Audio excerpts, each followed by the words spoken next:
Tomorrow, Winter Storm Blair will develop in batter sections of the Midwestern United States. So today, we're going to be doing one final forecast update on the severe weather threat that it brings, the snow threat that it brings, and the freezing rainstorm that it could bring, all down in this video one final time before it all occurs. So let's go ahead and get right into it, starting off with the Storm Prediction Center outlook for Sunday, where we have a slight risk of severe weather across sections of central Mississippi, southeast Arkansas, Louisiana, and southeastern Texas.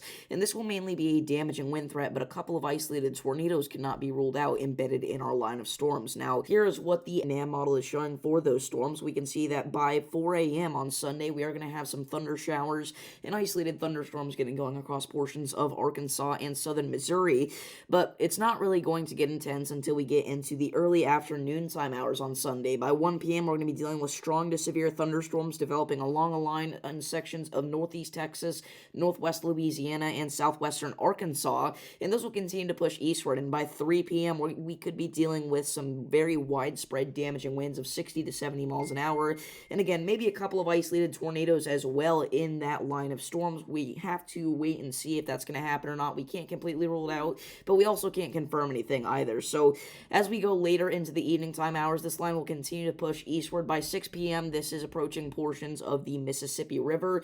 By 6 p.m. here and 7 p.m., this continues to strengthen. Again, damaging winds 60 to 70 miles an hour can't be ruled out. I think by this point, the tornado threat has mostly diminished with our line of storms, but as we move this over to the southeastern United States here, we can see that this line of storms will even be going into time frames like Monday morning by 6 a.m. here, so we'll have to look out for that. Again, we can't rule out some isolated tornadoes embedded in that line of storms, but I think it'll mostly be a damaging wind and hail threat in general. Now, here are the forecasted dew points for this severe weather setup. Obviously, one of the most important things that you are going to need to get severe weather is warm, moist air, and, well, we are definitely going to have some of that for this event here.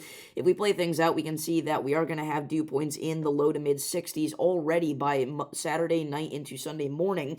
So by Sunday afternoon, things really start to ramp up there. Again, mid-60s, stretching all across parts of southeast Texas and southern Louisiana, reaching all the way into the lower 60s into portions of central Arkansas. This will continue to push eastward here. Again, we're going to be talking about dew points mainly in the low to mid-60s throughout the course of this event. Again, as we move things over to the southeastern United States here, we can see that this generally remains the same across portions of Georgia and Florida, and again, even parts of South Carolina there could end up seeing some stronger thunderstorms as well. But high dew points aren't the only thing that you need to fuel severe weather. We also need wind shear and cape. So this little map here is going to show us where wind shear and cape kind of cross over throughout the course of this event, and we can see that there's going to be a good splurge of cape and wind shear mixing over across portions of eastern Texas and western Louisiana, especially here. Again, we could be talking about a few thousand joules per kilogram of cape at times mixed in with that wind shear. Again, that's going to continue to kind of move eastward there throughout portions of Dixie Alley, but it really kind of spikes there, say Sunday early afternoon, say around 1 p.m., especially across sections of southeastern Texas. Now, if we take a look at the snowstorm here, this winter storm threat, this is the GFS model. It is showing this winter storm developing by Sunday morning and Saturday night. By 6 a.m. here on Sunday, we could be dealing with a big-time ice threat across sections of western Kentucky, central Missouri, and eastern Kansas, snow north of that, and then rain and severe thunderstorms south of that potentially. And this will continue to push eastward, bringing a very large threat for ice accumulation to portions of the mid-Mississippi Valley, and a big-time snow threat up north of there. All right, we can see severe weather again being a big thing across sections of Louisiana and Mississippi as well. And the GFS kind of likes this, the idea of this thing making its way all the way past the East Coast into the Atlantic Ocean. Now, if this were to play out like this, the total snowfall accumulations would be pretty significant. We could be talking about around 1.5 feet of snow in localized regions of eastern Missouri, southern and central Illinois, and western Indiana here, but well over 1 foot of snow anywhere from sections of Nebraska all the way back into Maryland.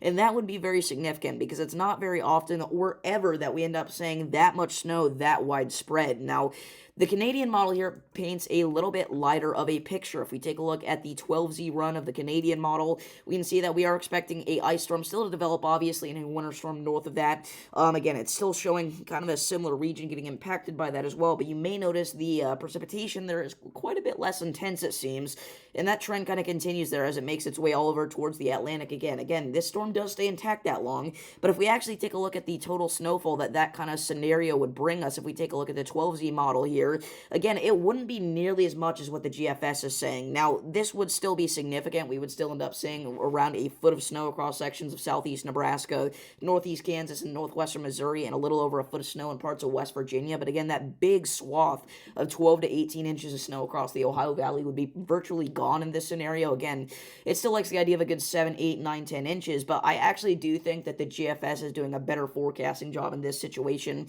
I do think that the Canadian here is focusing a little bit too much on the ice accumulation and kind of cutting down those snow totals way lower than what they realistically are going to be. Now, the watches, warnings, and advisories that have been issued out ahead of this storm here are pretty interesting. Those pink boxes there, those are your winter storm warnings. Those stretch from portions of Kansas and Nebraska back into parts of Illinois, and those will likely stretch even further east here very soon. Again, there's just not quite enough confidence on the exact regions where we're going to see those yet, so they haven't quite issued them for portions of Kentucky, Ohio, Indiana, parts of eastern Illinois. They're not out yet, but we do have winter storm watches in effect for those regions in those blue boxes there, which again just mean that in the next 72 hours, there is a good chance that we end up seeing winter storm force conditions in that region. Again, the winter storm warnings are for areas within the next 48 hours. We are going to see those kind of conditions. Now, those dark purple boxes there, we do have some ice storm warnings in effect for sections of southeastern Missouri.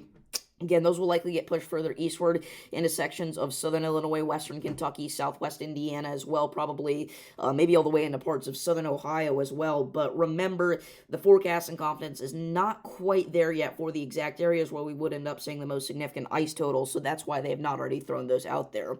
On a quick little side note as well, we do have some extreme cold warnings in effect for far northwestern North Dakota, as dangerously cold wind chills close to 50 below zero are going to be in place for sections of the state, so make sure to look out and stay bundled up and indoors if you are up there. Now, finally, let's go ahead and take a look at the ice forecast here for the United States with this winter storm. Obviously, we've been talking about a big-time ice storm threat with this system for a while, and here are some specific numbers. These are the probabilities of you seeing over 1/10 of an inch of ice if you are in these shaded colors here. Now, remember, 1/10 of an inch of ice doesn't sound like a lot, but it is enough to make travel a nightmare, cause power outages, and even knock over tree limbs. So you got to take this very seriously here. Again, we have a 95 to 100% chance of seeing that level of ice across sections of east central Kansas. Again, a good 80 to 90% chance of that everywhere from parts of eastern Kansas back into eastern Kentucky. Again, this is the general area, anywhere in the orange shade there, where we think we will end up seeing the most ice accumulation from this event. Areas outside of that could still end up seeing some significant ice, just not quite as high a chance. Now, if we move this up to over 1/4 of an inch of ice probability, we can see there's still an 80 to 90% chance of that across sections of southeastern Missouri, and that is a big deal because 1/4 of an inch of ice is enough to cause significant travel impacts. It's going to likely make widespread power outages, knock down tree limbs widespread. Again, we're going to be talking about gusty winds with this system as well, so obviously that will just make this condition even worse down here in parts of southeast Missouri. And we even have an area where we do have a chance at seeing more than 1/2 inch of ice accumulation. Somewhere we'll likely see 1/2 inch of ice accumulation or more. Right now, there's about a 30 to 40% chance of that across sections of western Kentucky and southeastern Missouri here. So again, we'll continue to bring you forecast updates on that as that comes out. But once we turn this over to the greater than an inch of ice forecast here, we can see that those probabilities get cut down significantly. But still, it is significant to note even the fact that we have a 1 to 5% chance of seeing significant ice accumulations across a little swath of Kentucky here. Again, it's not going to happen most likely, but just the fact that there is even a small probability of that is just absolutely insane and something that does not happen very often at all. So that's going to be it for this video. If you guys did enjoy, feel free to like and subscribe. We are going to be giving you live coverage on Winter Storm Blair, as well as documenting the process and the scars that it leaves on my area, because I'm expected to see some of the most significant impacts from Winter Storm Blair out of the entirety of the Midwest. So make sure to subscribe with the notifications on so you can see live coverage of severe weather and the ice storm as that happens, and also the special little video that I get filmed whenever it hits my area. So again, thank you all for watching, and I'll see you all in the next one. Stay safe.